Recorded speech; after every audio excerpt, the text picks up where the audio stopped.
Ako si Joe at ngayong araw ipagluluto ko kayo ng spaghetti. At dahil bagong sahod nga tayo, nakabili tayo ng mga ricado para sa ating lulutuing spaghetti. So huwag na natin patagalin, isinalong ko na nga ang kawali na may tubig, tas nilagyan ko na ng mantika, and then isusunod ko naman na lagyan ng konting asin para sa ating ilalagay na pasta. Oops, fermati. Huwag puputulin ng pasta kung nasa Italia ka at kung may kaharap kang Italiano kasi isa itong insulto sa kanila. Bueno, kapag kumukulo na ang tubig, pwede mo nang ilagay ang pasta. Dio mio! Mr. Joe! Di pa kumukulo ang tubig mo? Oh no! Mi dispiace.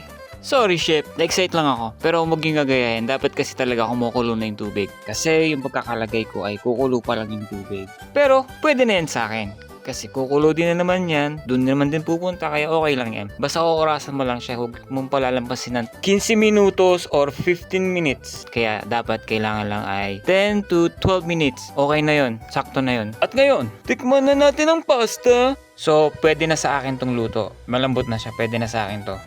Bali, niluto ko lang siya ng, yun nga, sinabi ko kanina, 10 to 12 minutes. Pwede mo siyang patagilin hanggang 15 minutes. Basta huwag lang talampas lang talaga doon. At pagkatapos ko nga maluto ang pasta, pinatay ko na ang apoy at sinala ko na si pasta. At nang mahugasan ko na nga ang pasta, ay agad kong sinunod ang pagluluto para sa spaghetti sauce.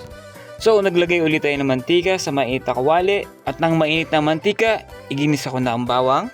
Sunod ang sibuyas, siling pampasarap, hotdogs, at pagkatapos ay halu-haluin muna natin to. At sunod ko namang inilagay ang minced beef at muli ko itong inihalo-halo hanggang sa maluto ang aking minced beef.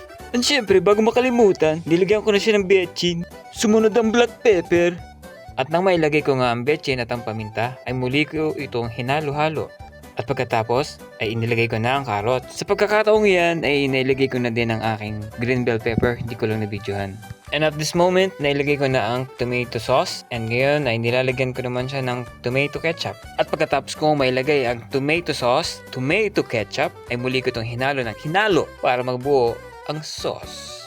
Tikman natin. Kulang ng kondensada. Itinaktak ko na nga ang lata para lumabas ang kondensada. At pagkatapos ay pinakuloan ko lang to ng 3 minuto. And then, tapos na. Ngayon, maaari ko nang ilagay ang spaghetti pasta. At pagkatapos, hahaluin ko lang to ng hahaluin para magsama-sama sila ang mga sauce, ang mga pasta, para mag-iisa sila, para mabuo ang spaghetti. At heto na nga ang aking lutong spaghetti. Ano pang hinihintay nyo? Tara na, let's eat, mamma mia! Mr. Joe, delicioso! Oh, Mr. Joe, your spaghetti is delicioso. Sei bravo. Grazie, grazie. Sakto. Masarap. Sakto. Masarap. Ay hala, tara na kumain. Bali, yan nga pala ang aking almusal. Kaya naman, enjoy na enjoy ko ang spaghetti dahil ang spaghetti ang aking paborito. Paborito niyo rin ba ang spaghetti? Comment nyo naman. Ako si Joe.